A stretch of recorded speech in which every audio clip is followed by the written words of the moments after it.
Sophie woke up to the faint smell of burnt porridge and the creaking of doors from the cold morning wind. Her blonde hair was tangled, and her brown eyes, sunken from exhaustion, searched for a glimmer of light in that dirty twilight of the shelter. She stretched slowly and looked around. Old blankets covered bodies scattered across the floor like ghosts of forgotten lives. She stood up, slipped on her tattered slippers and went to the kitchen, where Ronald stirred a pot with a worn wooden spoon. "Good morning, little warrior. Did you sleep well?" he said with a tired smile. Sophie hugged him around the waist and answered in a low voice, "I slept hungry, but I dreamed of warm bread." As Ronald served small portions to the adults who were waking up, Sophie sat near the window and watched the dry leaves dancing in the courtyard. Life in the shelter was made up of small gestures and silent survival. Some of the older ones commented among themselves about the hope of finding some odd jobs, but everyone knew that day would be like so many others. Ronald walked past Sophie and placed a piece of stale bread in the palm of her hand. "It's not warm yet, but it's from the heart." She clutched the bread tightly and said, "You're the only one who remembers that children feel hunger too." Later, while Ronald organized donation bags and used clothes, Sophie helped an elderly woman fold blankets in the courtyard. The girl's hands trembled from the cold, but she kept a smile on her lips, even without her front teeth. The shelter was ugly, cramped, but it was the only place where she wasn't ignored. Ronald appeared with a bucket of water and asked for help cleaning the bathroom. Sophie ran out, her bare feet on the icy floor, but she answered laughing, "I'll clean everything, but only if you promise to tell me a story afterward." Night began to fall, and the shelter prepared for sleep. The sound of coughs, snores, and shuffling steps filled the hallways. Sophie lay down in her usual corner, covered by 2 old coats she used as a blanket. Before closing her eyes, she looked up at the perforated ceiling and whispered to herself, "If my mother is still alive, does she think of me before falling asleep?" On the other side of the shelter, Ronald turned off the lights, but his mind remained alight, thinking about how to protect that girl from the world outside. At the mansion, daylight entered through the high windows as if trying to illuminate something that was already dark inside. Harvey paced from room to room with a tense face and furrowed brow. He was a tall man with black hair and green eyes, but weariness made him look older than his actual age. He always dressed impeccably, but his expression was constantly disheveled. In the kitchen, Lucy silently washed the dishes as she had done for years. Harvey passed by her and commented without emotion, "Another day just like the others." Lucy replied without taking her eyes off the sink, "Only if you decide it will be." The portrait in the living room was the only place where Harvey's eyes lingered for more than 2 seconds. The image of his infant daughter, beside his wife, was a silent punch he took every day. He sat on the couch staring at the frame as if trying to bring someone back to life by the sheer force of his gaze. She would be as old as my pain now. Lucy entered the room slowly, drying her hands on her apron. "If you'll allow me, sir. Perhaps it would be better to stop living only in the past." Harvey abruptly stood up, ignoring her advice, and left the room with heavy steps. During the afternoon, Harvey tried to work, but didn't get past the first page of a report. His cell phone rang, but he didn't answer it. On the porch, he lit a cigarette, even though he knew Lucy hated the smell. The air inside the mansion was still, as if time itself was afraid to move forward. Lucy appeared at the door with a cup of tea. "It does no good to keep everything bottled up like that. It'll explode inside you." Harvey accepted the tea without looking at her and said, "I've already exploded, Lucy. Now I'm just picking up the pieces." As night fell, the mansion felt even emptier. Harvey was in the dining room, but the plate in front of him remained untouched. Lucy tried to start a conversation, asking about the flowers in the garden, but he didn't respond. He stood up, forcefully pushed back his chair, and went to the bookshelf. He picked up an old photo album and began silently flipping through it. She loved butterflies. Her mother used to say that butterflies carry longing on their wings. Lucy approached, sat down beside him, and gently spoke. "And you carry longing in your chest, but you're still breathing." When the clock struck the end of the day, Harvey slowly rose, put on his coat, and walked towards the door. Lucy looked at him with concern but said nothing immediately. He opened the door, paused for a second, and commented, "I'm going to have a drink. Maybe there I'll find a silence that doesn't hurt me." Lucy approached with a firm but respectful gaze. "I just hope that when you return, you still have the strength to fight against this emptiness." Harvey crossed the threshold without looking back. "The emptiness has already become a part of me." The day had barely begun when Ronald entered the shelter's dining hall with swollen eyes and shoulders, as heavy as if he were carrying the entire building on his back. Silence took over the place, even before he opened his mouth.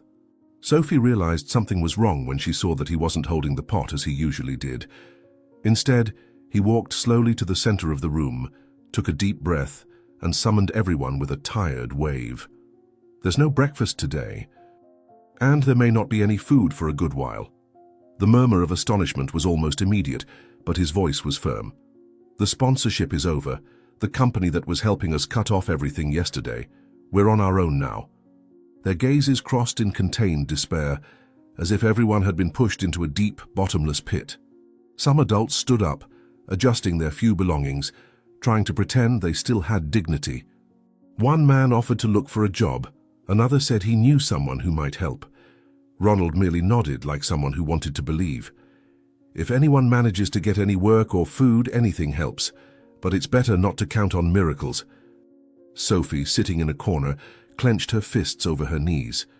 "I can go out and try to get donations. There are still good people out there, aren't there?" Ronald approached the girl, crouching down until he was at eye level with her. His voice was low but carried the raw truth of someone who knew the streets better than he would have liked.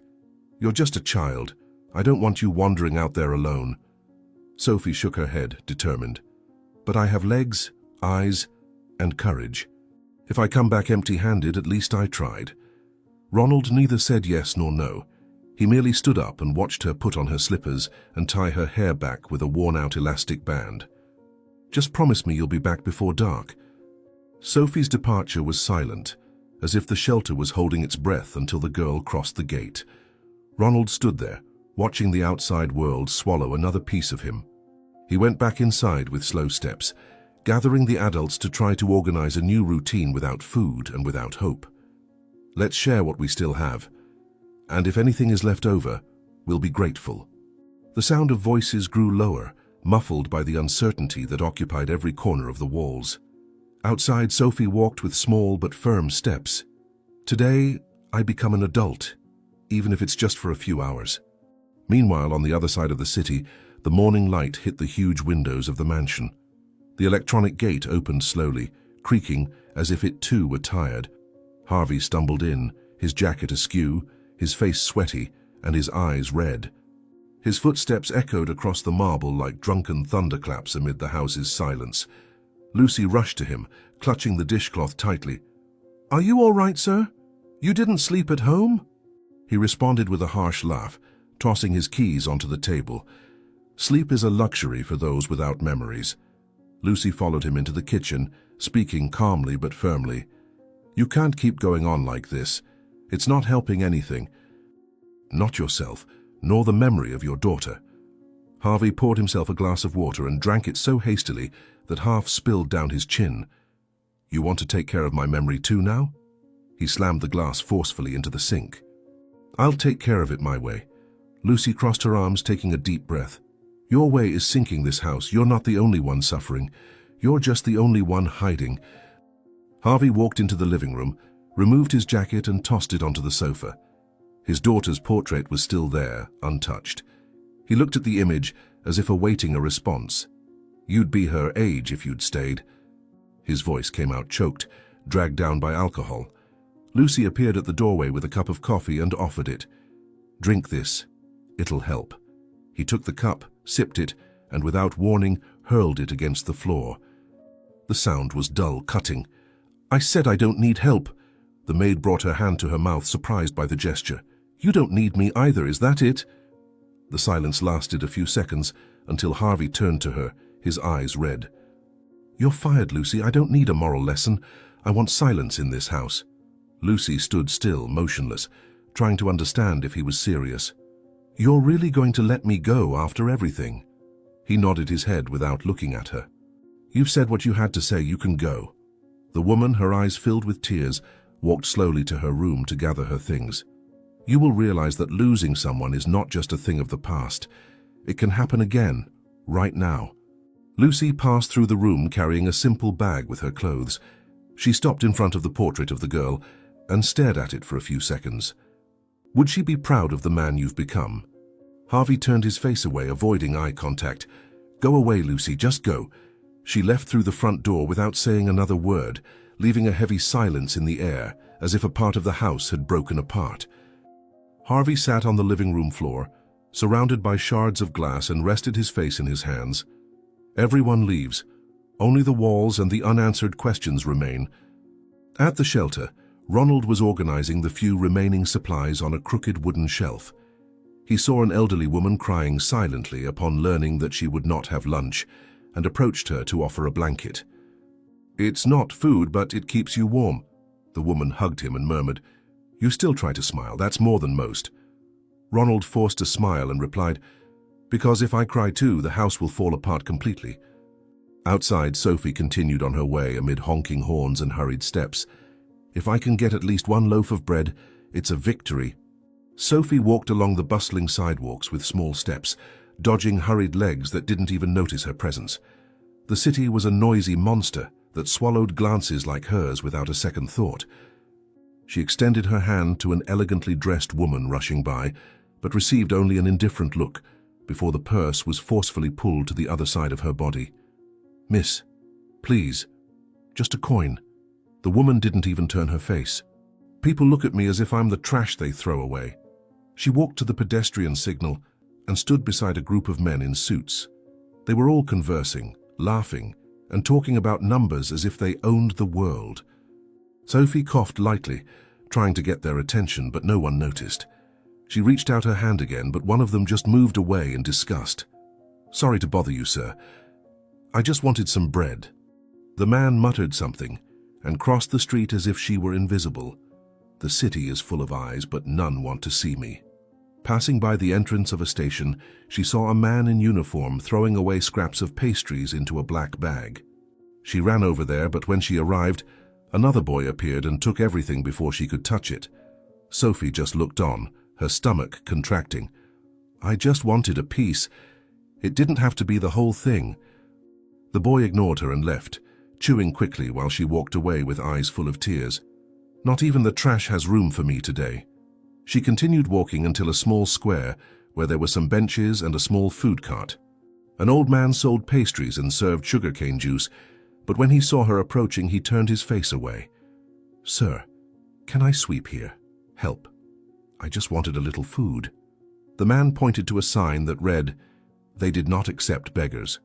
Sophie stood still for a few seconds, but then lowered her head and walked away. "Even when I offer help, no one wants it. Will I disappear completely?" The hours went by and the heat increased. Sophie felt her mouth dry and her belly ached fiercely. It was late, and the restaurants had closed for the shift change. She looked towards the back of a bakery, but the trash can was already open and empty. She walked 3 more blocks and found another, but a group of people from the shelter were already rummaging through the contents. One of them recognized her and just shook his head. "There's nothing here either, little one." She lowered her face and replied, "Not even the leftovers have the will to exist anymore." She walked away again, now not knowing where to go. Her legs hurt and her flip-flops were almost falling apart. She stopped at a bus stop and leaned her head against the iron bar. She saw a man throwing a juice bottle out of an expensive car window and ran to try to catch it, but the cap was closed and there was nothing inside. She sat on the curb with her hands on her face. The world has everything, except space for me. In the distance, a large house appeared at the top of the street. Her eyes fixed on that clean white wall. She got up slowly, walking to the corner to get a better look. The mansion was surrounded by high walls, but on the other side there was a metal trash can. The structure shone in the sun and seemed untouched by anyone. Sophie approached as far as she could see. No movement, no noise, just that rich silence that contrasted with the loud hunger inside her. The rich throw away food like they throw away paper. Maybe there's something in there. She ran her fingers along the gate, trying to see a chance. She stood there for long minutes, assessing every detail. She knew it was risky to go in there, but she also knew she couldn't bear another day without eating. She looked around, saw that no one was watching but still hesitated. If I jump and someone sees me, I could be taken by the police, but if I don't try, I might collapse from hunger. Her stomach growled so loudly that she had to press it with her hands. Maybe God doesn't send bread from heaven, but he showed me this trash can for a reason. On the other side of the wall, Harvey was sitting on the living room couch, now more sober, but with his head throbbing as if a bell were ringing inside him. The house had been in absolute silence since Lucy left. The shards of the glass he broke were still in the corner of the room, but he had no strength to clean it up. He rested his elbows on his knees and stared at the large portrait of his daughter hanging on the wall. You'd still be little, but you'd already have a voice. And what would you tell me now, huh? He covered his face with his hands and cried softly. Maybe you'd say I failed. With difficulty, he got up and walked over to the frame. He ran his fingers along the frame as if touching a wound. The girl's eyes seemed alive, and that destroyed him inside. Your mother used to say you had my nose, but the eyes were all hers. Harvey took a deep breath and closed his eyes, plunging into a memory that came like a whirlwind. The hospital, the crying, the news of his wife's death a few hours after giving birth. He remembered holding his daughter in his arms for the first time, so tiny she seemed to disappear into the blanket. Life gave me everything and took it all away on the same day. In the flashback, Harvey was younger, his face still unlined, his gaze full of plans. He walked the hospital corridors, cradling his daughter, trying to smile even with wet eyes. In the room, the bed was empty. The nurse was saying something, but he couldn't hear. It was all silence. Later at home, he tried to warm bottles with trembling hands. The maid at the time helped, but he refused. She was my responsibility. I had to take care of her. The image of his wife in the portrait frame followed him into every corner of the house. The flashback ended with the memory of the day his daughter disappeared. It was her first birthday. Harvey was in the garden, distracted by guests, and when he looked back, the crib was empty. No one knew how, no one saw anything. The panic, the screams, the police, the search, and nothing. Since then, time had stopped inside him. I promised I would protect you, and I failed. Back in the present, Harvey knelt on the carpet, his face to the floor. If you ever come back, I swear I'll do everything differently. Sophie was pressed against the mansion's gate, her tiny fingers gripping the cold iron bars, when she saw movement out of the corner of her eye. A woman was carrying bags, visibly emotional, dragging heavy steps toward the sidewalk. It was Lucy, leaving for the last time, and as she pushed the gate open to the street, it took longer than usual to close. The latch came loose for an instant, one of those instants that the big city swallows without mercy. Sophie widened her eyes, looked around, and the still ajar gate seemed like an invitation. Either I go in now, or I'll spend another night hungry. She ran to the gate, pressed her thin body against the metal, and with a gentle push, slid through the gap before the latch could click back into place. Her heart was beating so loudly, it seemed to echo in her ears. She looked from side to side, crouched behind a bush, and stayed there for a moment, breathing deeply. The mansion's garden was calm, too quiet for someone coming from the chaos of the street. If anyone catches me here, I'm lost. But if I don't try, I won't eat. She stood up and began to tiptoe towards the spot where she had spotted the trash can. The trash can was in the right corner of the yard, flush against the outer wall of the house. Sophie approached slowly, looking at the ground and trying to avoid making any noise with her worn flip-flops. When she bent down and opened the lid, the smell of old food rose all at once. Still, it wasn't worse than the hunger gnawing at her insides. She rummaged carefully, pulling out a bag where she found bread scraps, fruit peels, and a piece of pie that, even though it was squashed, still seemed edible. This might save me today. Or it might be my downfall. As she hurried through the trash, she heard a muffled sound coming from inside the house. She froze, crouching even lower, but the sounds continued. It was crying, an adult's cry, heavy, desperate. Sophie approached the living room window, kneeling on the ground to see without being seen. Inside, a tall man with dark hair and elegant clothes was crying in front of a huge painting. The sound of his sobs cut through the silence. He cries like someone who has lost everything, just like how I feel inside. Sophie didn't move. Something about that portrait caught her attention in a strange way.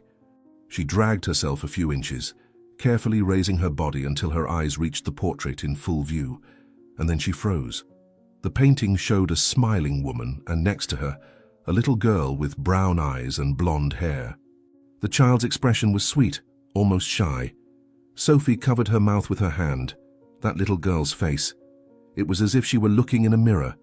This can't be just a coincidence. That child. It's me. Her eyes filled with tears, but she shook her head, trying not to let herself get carried away. Her heart racing, she returned to the trash can. She needed to get out of there soon, but something inside her insisted on staying, on understanding. As she leaned over the trash again, the lid slipped from her hand and hit hard, making a dull thud. Sophie shrank back, holding her breath. From inside the house, quick footsteps echoed on the floor, and a gruff voice shouted angrily, "Is someone out there? Who's messing with my trash?" She stood still, not knowing what to do, her back curved, her face turned away. "He's going to kick me out. Or worse." The door burst open violently, and Harvey appeared, his face distorted, his eyes red and his forehead sweaty. Seeing the girl from behind, rummaging through the trash, he shouted even louder, "Is this it now? On top of everything, this beggar is even getting in the way of my grief." He took 2 steps forward, but before he could continue, Sophie turned around. Her brown eyes met his, and her face, dusty, reflected a confused and intense expression. "The one in the portrait. It's me." The phrase came out firmly, as if she had nothing left to lose. Silence took over everything.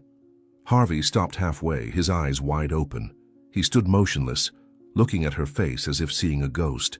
The following seconds seemed like hours. He fell to his knees, hands on his face, and began to cry loudly, like a broken man who sees a forgotten hope return. "It's you. It's you. Oh God, it's her." His voice was trembling and his eyes never left her face. Sophie, in shock, merely observed, unable to understand. "Why is he crying for me? I don't know this man." Harvey dragged himself closer, but still without touching her. He stared, comparing every feature of that dirty face with the memory he had kept for so many years. You look just like your mother. Those eyes, that nose. There's no mistaking it." Sophie took a step back, still unsure. "I don't understand. I just wanted food." He raised his hand slowly, as if afraid of scaring her away. "You have a name. I never forgot it. Your name is Sophie." The girl bit her lip and whispered, "But I've always been just Sophie. I never knew I had a last name." Harvey's emotion grew, but he tried to control himself. Come inside with me. I'll explain everything. You need to eat, rest, then we'll talk." Sophie still hesitated. She was starving, exhausted, and this man seemed sincere but confused. The portrait wouldn't leave her mind. The child looked just like her. "I don't remember you, but that painting, it's as if I've already lived there." Harvey extended his hand carefully, his face wet with tears. "You don't need to remember now. You just need to know that you're my daughter, and that I'll take care of you." She looked at the house, then at his hand, and took a deep breath. Sophie took a hesitant step inside the mansion, the cold floor under her bare feet, contrasting with the sudden warmth that came from Harvey's words. He spoke non-stop, walking from one side to the other, pointing at furniture, paintings, and even an old armchair. "This is where your mother used to read her books. She liked to sit there, drinking tea and listening to classical music. You would sit on my lap and laugh when the violins made that thin sound." Sophie looked at everything in silence, trying to piece together a memory she didn't possess. Maybe he's right. But why is my heart still confused? He pulled up a chair for her and ran to the kitchen, opening the fridge as if presenting a feast. "Look, we have bread, cheese, ham, grape juice, and there's also that pie I bought yesterday." "No, was it the day before? No matter. You'll love it." Sophie sat down, shrugging her shoulders, still looking around, trying to understand how that house could have anything to do with her. "You must be starving. Sit down. Eat everything. Don't worry about etiquette. This is your home." She took a piece of bread, bit it slowly, and mumbled, "He speaks as if I had never left." Harvey sat in front of her, smiling more than he had in years. As she ate, he began to tell disconnected stories, as if he wanted to pour out years of silence all at once. Remember the tree in the backyard? I planted it the day you were born. It grew up with you. And that vase over there was a gift from your grandfather. A tough man, but when he held you in his arms, he cried like a boy. Sophie just listened, chewing slowly, unsure whether she should interrupt. He speaks as if it were all true. But what if it's just an invention? What if it's just loneliness in disguise? As she ate a slice of the pie, Harvey was already showing photo albums, pointing at people she had never seen. This one is your uncle. He lived far away but came to visit. And this lady was our neighbor. She made incredible cakes. You loved to lick the spoon. Sophie looked at the images without recognizing anything. Her mother's face was beautiful but unfamiliar. The places seemed like old movies. I don't know how to react. It's too much all at once. Harvey continued, excited, as if he had found a piece of himself. Do you still like to draw? You had talent since you were little. After eating, Sophie wiped her hands on the hem of her dress and stared at the floor.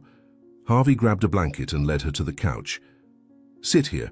Make yourself at home. This is your house. Your mother. She used to say you were going to change the world. She had a sparkle in her eyes since the cradle. Sophie looked at him with a distant gaze.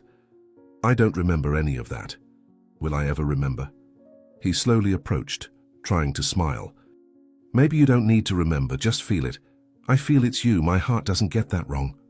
The sound of the doorbell broke the mood like a thunderbolt on a clear day. Sophie jumped on the couch, startled, while Harvey leapt up, hastily adjusting his shirt. It must be someone delivering a bill. Stay here, don't worry. He went to the door, but upon opening it he found two serious policemen with stern expressions. Good afternoon. We received a report about an unaccompanied minor at this residence. We need you to come with her. Sophie stood up and ran to the entrance, her face panicked. I didn't do anything. I was just hungry. Harvey extended his arms. She's my daughter. The taller policeman took a step forward, speaking calmly but firmly. Sir, we understand your position, but there is no record proving that relationship. Legally, she is without recognized guardianship. Harvey frowned, shaking his head. But she's my daughter. I'm telling you, look at her, look at the portrait. The other policeman pointed at Sophie. She has to come with us. Until the situation is clarified, she cannot remain here. Sophie approached, clinging to Harvey's arm. I don't want to go. I just got here. His attempt to argue was interrupted when the policeman approached and asked the girl to accompany them. Sophie didn't resist but kept looking back the whole time. Harvey tried to hold the door, saying names, dates, events. She went missing when she was 1 year old. We never knew who took her. This must be a mistake. The policeman shook his head. Nothing can be done now. She needs to be taken until the justice system defines the next steps. Sophie, with tears in her eyes, murmured, What if he really is my father? Why are you taking me away again? They left, and Harvey stood at the door, arms hanging, face in shock. When the gate closed, he stumbled back and fell onto the couch, staring at the ceiling as if expecting answers to come from there. It all seemed to have happened too fast. A reunion, a glimmer of hope, and then once again emptiness. She was here, she called me Dad, and now she's gone again. He got up, paced around the room, kicked a pillow and punched the wall hard. What do I do now? Where do I go? Who do I scream at? He walked through the kitchen, knocking a glass into the sink, and returned to the living room, where his daughter's portrait was still in the same place. The image watched him silently, like a mute accusation. Was I a fool? Did I mess up again? He walked to the window, looked at the gate where Sophie had left, and squinted to hold back despair. She needs to come back. I'll prove it. I'll scream if I have to, but she'll know who she is. The silence of the house became heavier than ever. He fell to his knees on the carpet and cried like a man who had lost his footing. The police car pulled up in front of the shelter with its lights off, but the weight of the situation was greater than any siren. Sophie got out with slow steps, still looking back as if expecting Harvey to appear from somewhere. Seeing the shelter's gate open, her heart raced. Ronald appeared running, his face filled with worry and his arms outstretched. Sophie, where have you been, girl? Never do that again. She ran to him, still confused, and let herself be embraced, feeling the familiar smell that mingled old soap and security.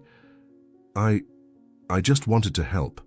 But I found something much bigger than food.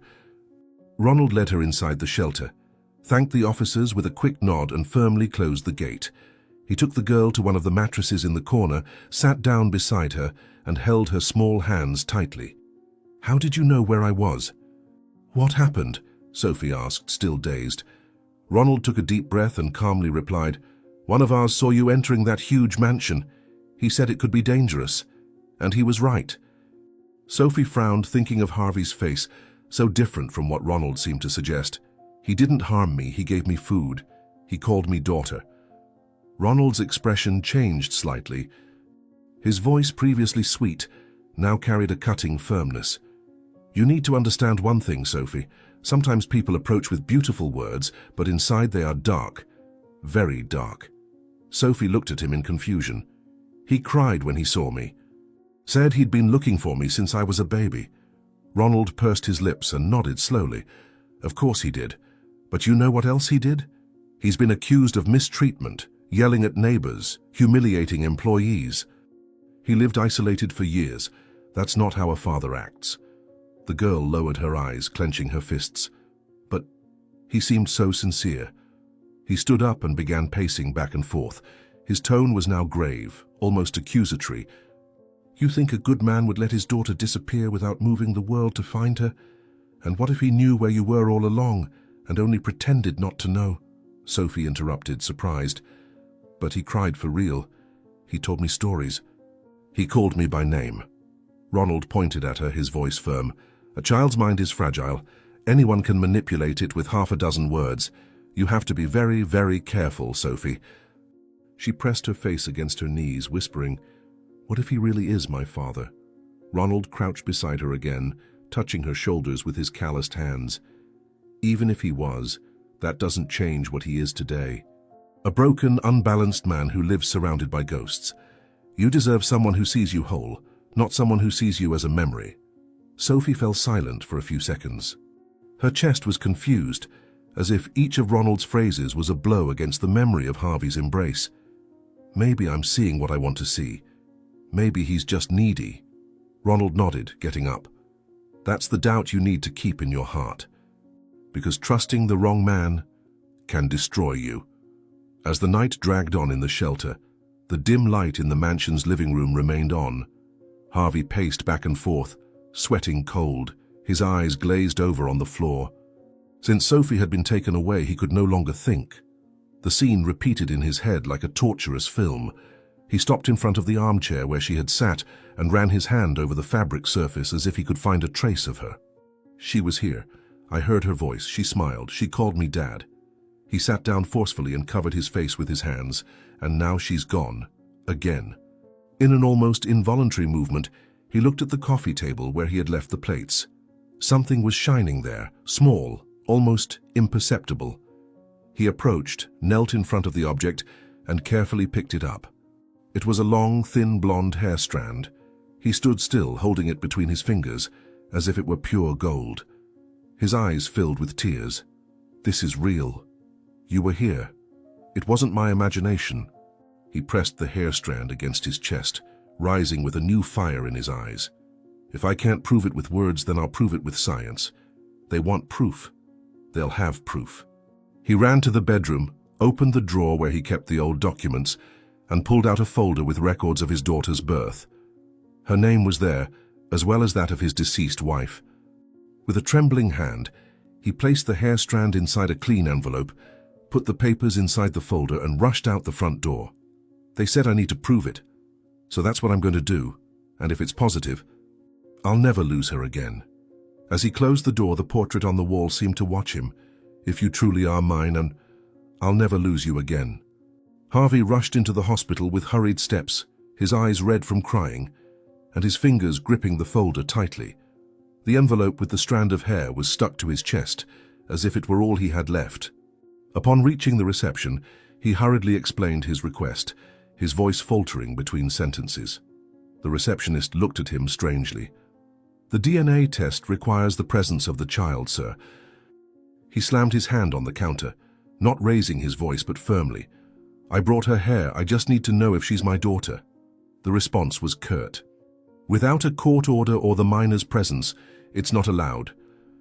He insisted for a few minutes, but all the professionals seemed to repeat the same phrase as if they were programmed machines. Frustrated, he walked away from the reception and began roaming the hallways looking for someone who would listen to him. He found a doctor leaving a room, and without thinking, he ran up to him, blocking his path. "Please, listen. It's important." The man tried to move on but stopped when he noticed the desperation in Harvey's eyes. "I have a minute. Speak." Harvey took a deep breath. "She disappeared when she was 1 year old. Yesterday she was at my house. She called me Dad. But they took her away before I could prove it."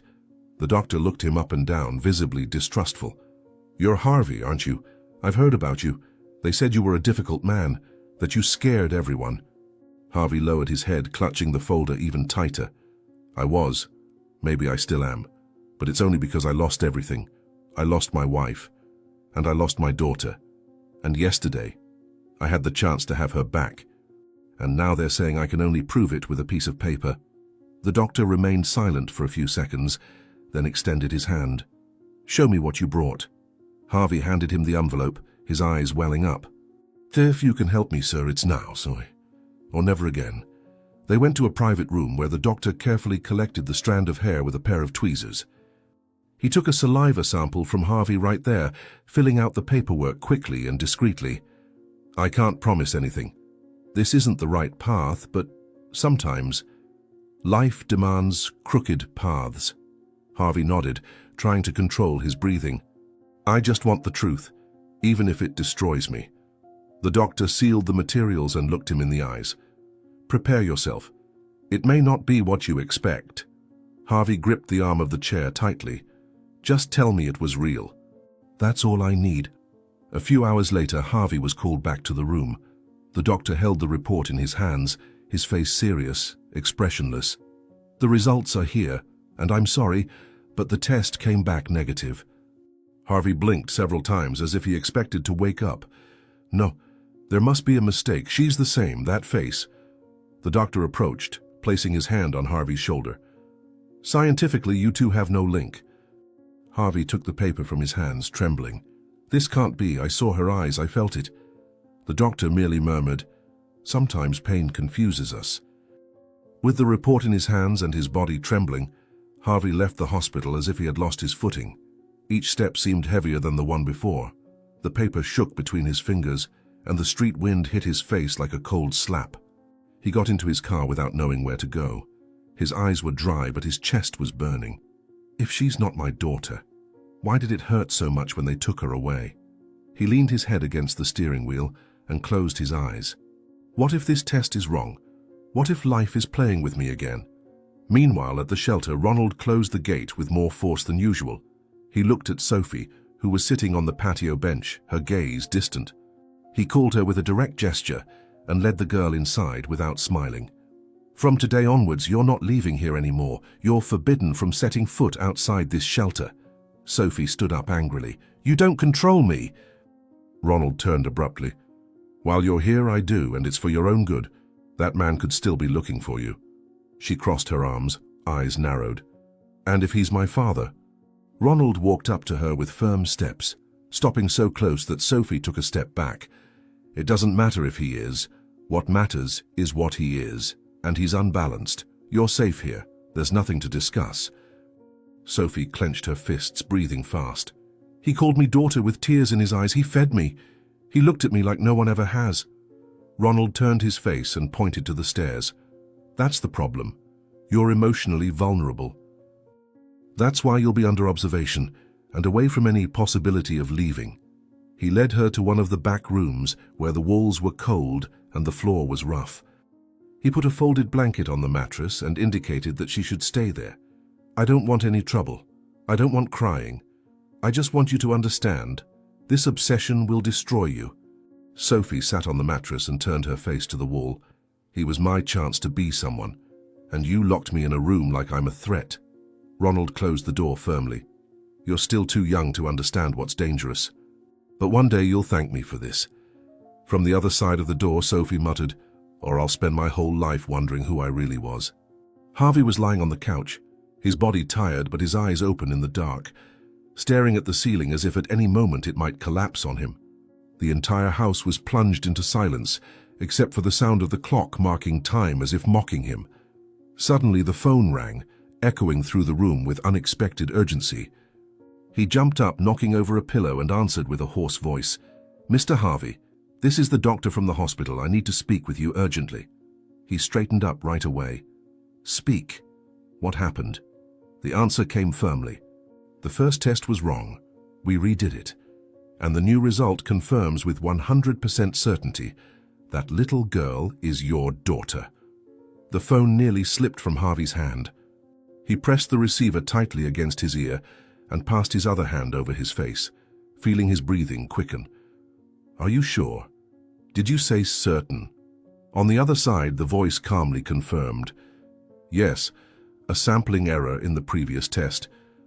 It has already been corrected and registered. The document is ready." Harvey didn't think twice. He dropped the phone, hastily put on his shoes, grabbed his keys, and ran for the door. "She's mine. She always was. And now I'm going to bring her back." The night seemed less dark when there's a truth that lights the way. At the hospital, he was received without delay. The doctor handed him the envelope with the results and shook his hand firmly. "Go to the police, present the documents. Now you have what you need." Harvey didn't thank him with words, but with teary and resolute eyes. He left the hospital without looking sideways, got into his car and drove down the silent avenues to the police station. At every red light he repeated softly, "I knew it. I felt it. I've never been so sure of anything." The paper on the passenger seat seemed to shine brighter than the streetlights. Arriving at the police station, he entered with determined steps, ignoring the drowsiness of the staff. He went straight to the counter, placed the papers on the wood and declared, "My daughter was taken, and here's the proof that she's mine." The officer who attended him picked up the documents and read them carefully. The expression of surprise was visible. "You're right, sir. This changes everything. We apologize for the previous mistake." Harvey nodded firmly. "Now I want her back, and I need you to come with me. She's in a shelter, on the other side of town." The officer called 2 colleagues and stood up. "Let's resolve this now." The journey to the shelter was quick, but every minute inside the police car seemed eternal for Harvey. He gazed out the window as if he could see Sophie at any moment, walking those dark streets. He gripped his fingers between his knees, as if holding the anxiety right there. The officer beside him tried to reassure him. "With this document, sir, you'll be able to initiate custody proceedings immediately," Harvey responded in a restrained voice. "I don't want proceedings. I want my daughter, and I want her with me today." The sirens weren't on, but inside him everything was screaming. Every second away from her is already too much time. When they arrived at the shelter, the gate was locked. The officers rang the bell and waited. Ronald appeared a few seconds later, wearing a thick shirt and with a tense look. As soon as his eyes met Harvey's, he paled. "What are you doing here at this hour?" The officers stepped forward, showing their badges and documents. "We've come to collect the minor who was staying here. Mr. Harvey has proof of paternity." Ronald glanced at the papers, then stared back at Harvey. "You can't just show up here in the middle of the night like you own the world." Harvey stepped forward, eyes firm and voice full of restrained anger. "You're Ronald, now I remember. You were my wife's ex, the same one who kept showing up uninvited, the same one she kicked out several times." Ronald didn't respond immediately, only crossing his arms. "That was many years ago. It has nothing to do with what's happening now." But Harvey didn't back down. "It has everything to do with it. You always wanted what was mine. And now you've stolen my daughter and hidden her in here. It was you, wasn't it? You're the one who took her that day." Ronald turned his face away. "Prove what you're saying." The officers intervened, asking them both to calm down. "Gentlemen, for now we can only file the complaint and follow legal procedure. Without evidence, we can't formally accuse anyone." Harvey took a deep breath, but his voice trembled with indignation. "This isn't just a complaint. This is a crime. A crime that took years away from me with my daughter." One of the officers wrote everything down while the other looked around. "Let's start the proceedings, but now we need to find the girl." Ronald stepped forward. "She's sleeping." "It's not time for commotion." Harvey came closer. Then tell us where she is now. Ronald crossed his arms again firmly. She's under my care. I won't hand her over just like that in the middle of the night, without a court order. The officers exchanged glances. Then one of them calmly warned, "If you don't cooperate, we'll have to search on our own." Harvey pointed his finger at Ronald's chest. "You know very well what you're doing. You're stalling. You're manipulating everything again." Ronald didn't respond. He just kept his gaze hard. "She's safe, and she'll stay that way." One of the officers was already heading into the shelter. "We'll check every room." The door to the back room was heavy and locked with an improvised interior lock. The officers had already checked all the other rooms and knew this was the only one left. One of them knocked hard and called out the girl's name. "Sophie? Are you in there? It's the police." From inside, silence. Harvey came closer and shouted with a choked voice, "It's me, my daughter. I'm here. They're going to get you out of there." One of the officers nodded his head and with a firm kick broke the lock, swinging the door open with a snap. Sophie, huddled in the corner of the room, looked up in fright. "Is it true? Is it really him?" Sophie ran to the door and fell into Harvey's arms, crying softly. He hugged her with such force that he seemed to be trying to bind the years that separated them. "Are you all right? Did he hurt you?" She shook her head, still sobbing, and pointed inside the room. "He locked me in here after we argued. He said I would never see you again. He got angry when I said I believed you." One of the officers approached with a notebook in hand. "Let's record this. I need you to tell me exactly what he said." Sophie took a deep breath. "He said you were dangerous, but I saw that he was afraid of you." While the officers took notes, Harvey took his daughter out of the room, not letting go of her hand for a second. One of the agents went out to look for Ronald outside the shelter, but a few minutes later, he returned with a tense expression. "Sir, he's no longer here. He's gone." Harvey looked around, feeling his stomach churn. "I tried to stop him, but he pushed me. When I realized it, I was already on the ground. He fled through the side where the wall is lower." The officer frowned. "So now we have attempted evasion. We need to act fast." Sophie looked around in fear. "He said he would do anything to keep me away from you." With the information noted and the shelter empty of any sign of the suspect, the officers called for reinforcements on the radio and set out in search of Ronald. Meanwhile, Harvey pulled Sophie close to him, wrapping her in his coat. "You will never be separated from me again, even if I have to face the whole world." She rested her head on his shoulder, tired but relieved. "I was afraid I'd never see you again. When they locked me up, I thought it had all been a dream." He stroked her hair, holding back tears. It was real, and now it will be forever. One of the officers suggested that Harvey take Sophie to the police station to give a statement and await further instructions. They went together to the car, and Harvey opened the door for her as if he were protecting the rarest jewel in the world. They got into the back seat and remained silent for a few minutes of the journey. Sophie held his hand tightly, looking out the window as if she still feared seeing Ronald behind a pole. "Do you think he'll come back?" Harvey responded firmly. "It doesn't matter if he tries. Now I'm with you. And no one will ever lock you up anywhere again." As father and daughter headed to the police station, the patrol car dispatched to search for Ronald circled the narrow streets of the area. The lights swept through alleys and vacant lots, and the officers conversed over the radio with other units.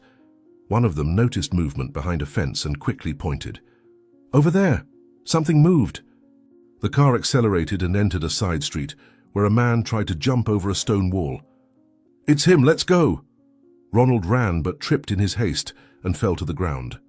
The officers jumped out of the car and surrounded him, preventing any chance of another escape. "You're surrounded. Don't try anything. Stay where you are." Ronald slowly raised his hands, his face sweaty and eyes wide. One of the officers approached with handcuffs and began reciting his rights. "You are being detained on suspicion of kidnapping, unlawful imprisonment, and evasion." Ronald didn't say a word. He just stared at the ground as if he already knew he would be found. The older officer looked him in the eye. "If you wanted to protect the girl, you shouldn't have hidden the truth." As he was placed in the back seat of the patrol car, Ronald finally muttered, almost in lament, "She shouldn't have been his. He didn't deserve her." The other officer coldly responded, "You don't get to decide that." On the other side of the city, Harvey and Sophie waited in the police station lobby. He sat beside her and put his arm around her, looking around as if still on high alert. "Are you okay? Want some water?" Sophie shook her head. "I just want to be with you." He gave a slight smile despite his evident weariness. "And that's exactly where you'll be." The two exchanged a silent understanding. The silence between them was different now. It wasn't one of absence, but of presence. A presence that promised not to be torn away again. The police station door burst open, and Ronald was led inside by the officers. His hands were cuffed behind his back, and his gaze fixed on the ground as if still trying to avoid the inevitable. Harvey stood next to Sophie, who squeezed his hand tightly. Seeing the man enter, Harvey took 2 steps forward, but one of the agents stretched out his arm to hold him back. "Calm down. There will be time for everything." Ronald raised his eyes, and their gazes met. Sophie held her breath. Now he'll have to tell the truth, and everyone will hear. The police led Ronald into a private room, but with the door open. Harvey and Sophie remained outside, waiting. One of the officers requested Harvey's presence in the conversation for the record. When he entered, Ronald was sitting at the table with an expression of exhaustion and defeat. Harvey crossed his arms, taking a deep breath, and then spoke. "Oh, you took everything from me. You took the only thing I had left." Ronald slowly raised his eyes. "I gave her what she wouldn't have with you."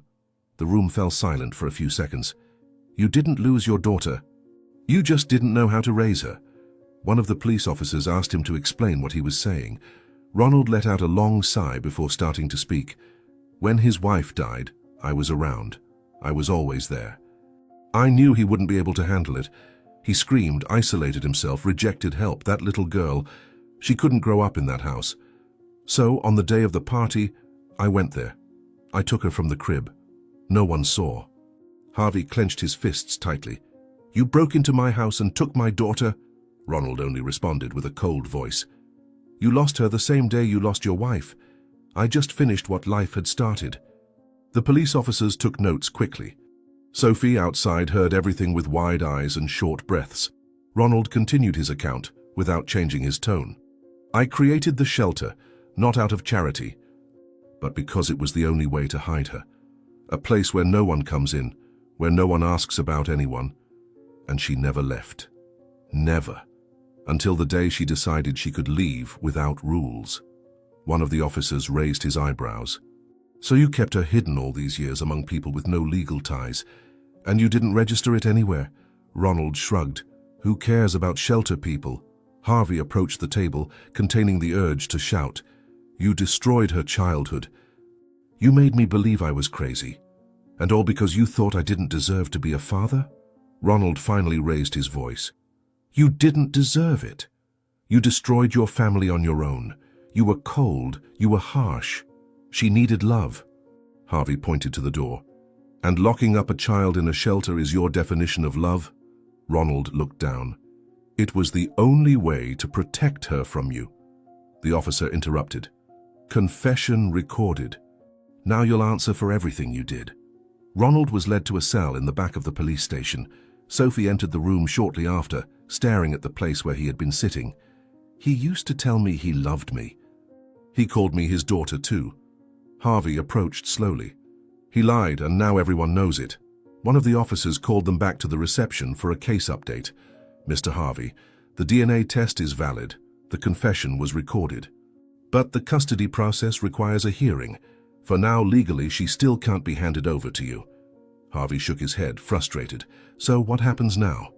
The officer explained that, while awaiting the hearing, Sophie should continue at the shelter, as it was the only registered address for housing. "However," he said, "there is no legal restriction preventing you from staying there as well if it's mutually agreed upon." Sophie looked at Harvey hopefully.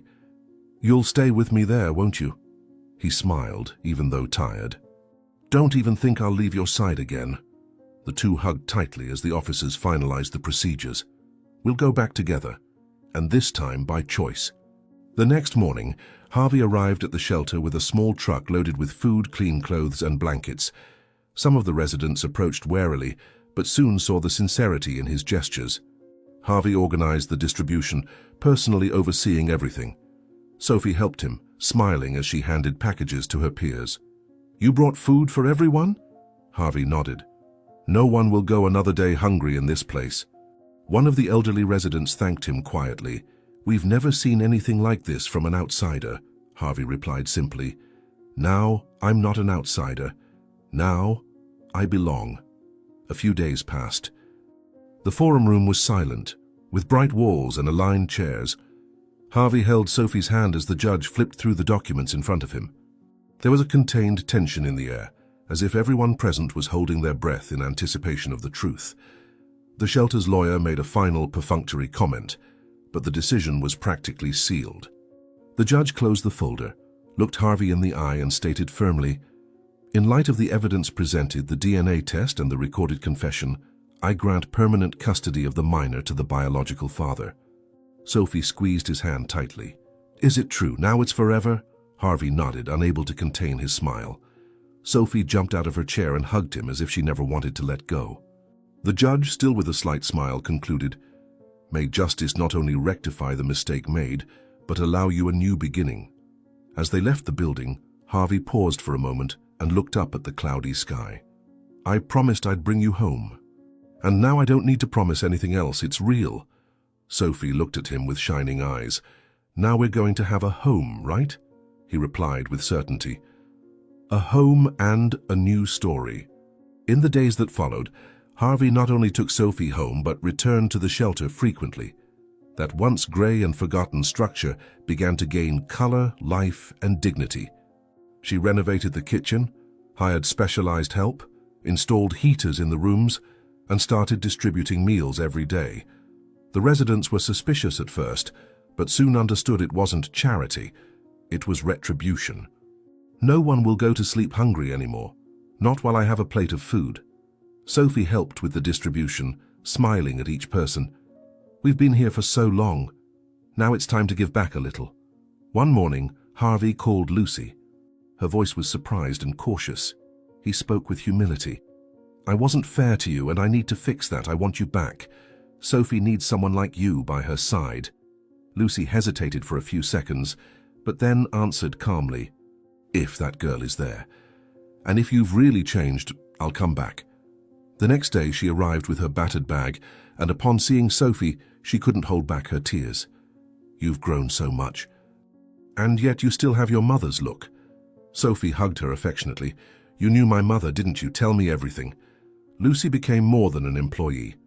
She became a constant protective figure, telling stories of when Sophie was a baby, how her mother used to sing to her, how Harvey used to smile before the pain silenced him. The nights at home became filled with conversations around the table, shy laughter, and memories that filled the voids of the past. Your mother made soup every Tuesday, and you loved playing with the spoon. Sophie listened to every word, as if they were pieces of herself finally fitting together. "I thought I'd never know anything about her. Now I can feel her living inside me." Meanwhile, on the other side of the city, a dark cell received Ronald's impatient steps. He paced from one corner to the other, muttering disjointed phrases. His eyes were red and his hands trembling. One of the agents passed by the gate and heard him mumbling, "It wasn't meant to be like this. I gave everything.